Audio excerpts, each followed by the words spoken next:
नमस्कार। आज 19 तारीख और जेठ के कृष्ण पक्ष की छठी तिथि है और कुंभ का चंद्र है। पंचक कल से बैठा चल ही रहा है। फादर्स डे भी है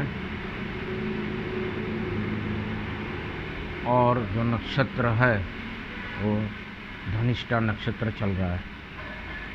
रविवार का दिन है। आज का राहु काल रहेगा 4:30 से 6 का। 15 तारीख का जो पिछला मेरा बाज़ार से संबंधित वीडियो था, उसमें वीडियो बनाने के बाद कुछ मैसेज मिला तो टाइटल मेरे को बदल के करना पड़ा कि पोर्टफोलियो को हेज कैसे करें, लेकिन उस वीडियो में उसकी कोई चर्चा नहीं थी।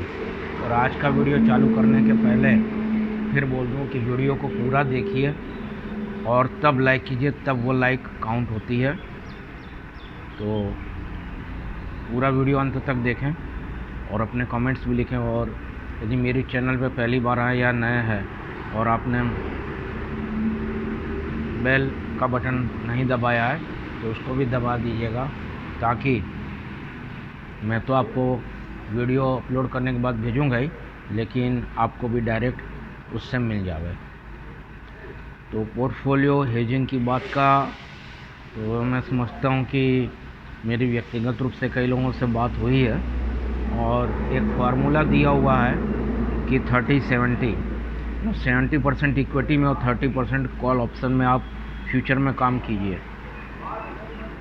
लेकिन अभी जिस हिसाब से मार्केट गिर रहा है और यदि 1 करोड़ का आपका पोर्टफोलियो है तो बोला 70 से 30%, तो 60% आपका इक्विटी में होना चाहिए और 40% के आपने पुट लिए होने चाहिए। तो उससे आपका पोर्टफोलियो जो बैलेंस है वो मेंटेन रहेगा।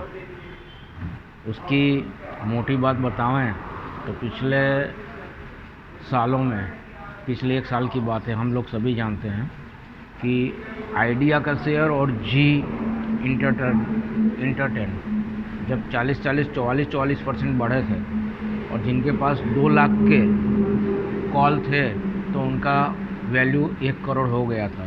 यदि आपके पास 40 लाख के पुट भी है और यदि निफ्टी जैसे 5% गिरा तो आप समझ लीजिए कि वो आपका पोर्टफोलियो यदि 2 लाख का 40% बढ़ने पे 1 करोड़ हो सकता है, तो 40 लाख का पोर्टफोलियो है तो 1 से 2% बढ़ेगा तो भी आपका जो करोड़ों का टोटल इन्वेस्टमेंट आपका किया हुआ है वो आ जाएगा। और आप लोग ज़्यादा जानकार हो तो उसके लिए तो मैं ज़्यादा क्या बोलूं। अब आते हैं कि इस सप्ताह के बाज़ार के कौन कौन से शेयर जो मेरे 3 से 4 रहते हैं। उसके पहले निफ्टी की बात करें और 15 जून की बात की है तो 15 जून को एडवांस टैक्स का पहला इंस्टॉलमेंट आता है और जो डायरेक्ट टैक्स इस बार आए हैं वो 45% बढ़ के आए हैं। दूसरा, एडवांस टैक्स का पहला जो 15% का ही हिस्सा आया है तो उसमें corporate tax 1.7 lakh crore collect हुआ है।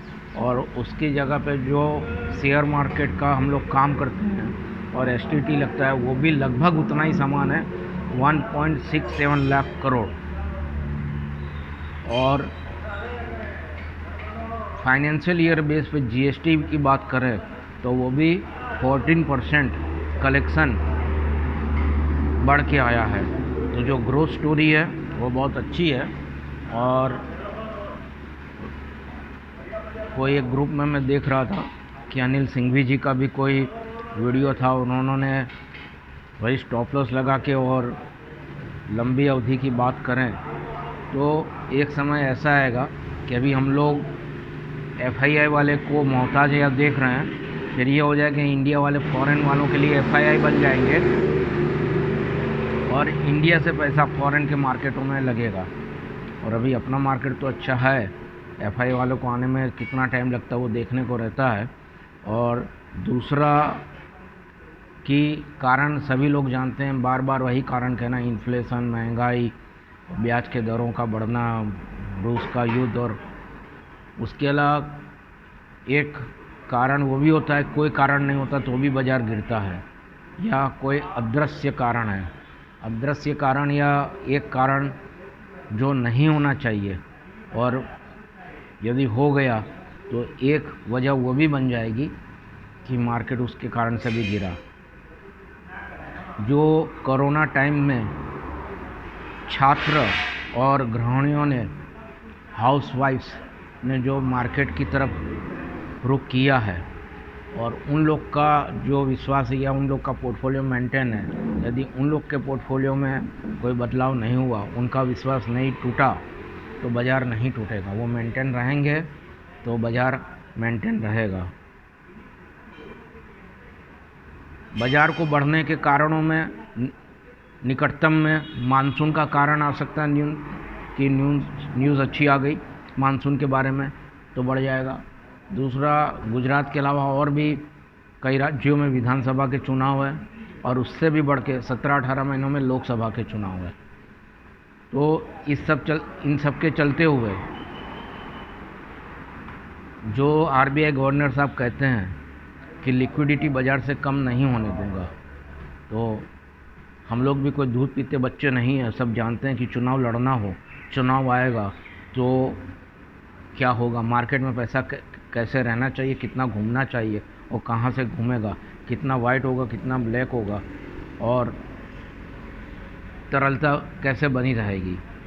तो इन सब बातों को देखते हुए स्टॉप लॉस के साथ काम कीजिए और अच्छे फंडामेंटल वाले शेयर्स में काम कीजिए। तो मार्केट, जैसा मैं हमेशा बोलता हूँ, मार्केट इज़ ऑलवेज यंग।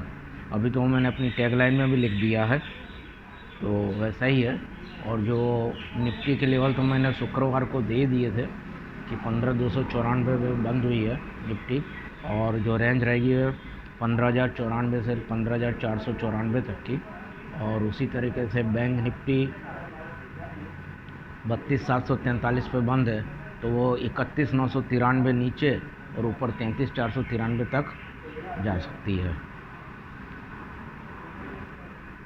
जो 4 शेयर है उसमें आरईसी, बजाज फिनसर्व और कैनरा बैंक और एलटीटीएस। मैंने बीओबी और पीएनबी तो बीटीएसटी में दिया हुआ था, और कैनरा बैंक भी लगता है कि यदि 181 से 183 तक में ले सकते हैं। 196 का टारगेट रहेगा, 176 का स्टॉप लॉस। ये मैं 1 डे टू 30 डेज़ के सेगमेंट के अंदर की बात कर रहा हूँ, जो 7% तक के रिटर्न दे सकते हैं। फिर है आरएसी, 114 में लीजिए, 122 का टारगेट है और 110 का स्टॉप लॉस। बजाज फिनसर्व 11,754, 11754 और टारगेट है 12,450, 12,450 और स्टॉप लॉस रहेगा 11,222, 11,222 का। और एलटीटीएस है 3104 में लीजिए, 3400 का टारगेट और 2970 का स्टॉप लॉस। जो कॉल पुट में करते हैं उसके लिए एक इन्फोसिस मेरे पास इस सप्ताह के लिए बन रहा है, बुल स्प्रेड स्ट्रेटेजी में। या कहे कि ब्रेक इवन पॉइंट एक लेवल आएगा कि उस लेवल के नीचे नहीं जाएगा, तो जो ऊपर में रेजिस्टेंस दिख रहा है वो 1540 का और नीचे सपोर्ट 1224 का। 1387 या 1390 के आसपास बंद है। तो एक एलटीटीएस के साथ इन्फोसिस भी रहेगा। और अंत में कि सरकार कितनी विफल है। फॉरेक्स रिजर्व फंड 10 जून को 596.46 अरब डॉलर पे पहुंच गया है, घट रहा है दिन प्रतिदिन। ये एक गंभीर बाबत है। और बाकी जैसा मैंने शुरू में बोला था कि चैनल को स्किप मत कीजिए, पूरा देखिए वीडियो को और अंत में देख के लाइक कीजिए, चैनल को सब्सक्राइब कीजिए। और आपकी शेयर से लगती कोई भी क्वेश्चन है तो आप कमेंट बॉक्स में लिख सकते हैं या मेरे को डायरेक्ट फेसबुक या मेरे व्हाट्सएप पे भी लिख सकते हैं। नमस्कार, धन्यवाद।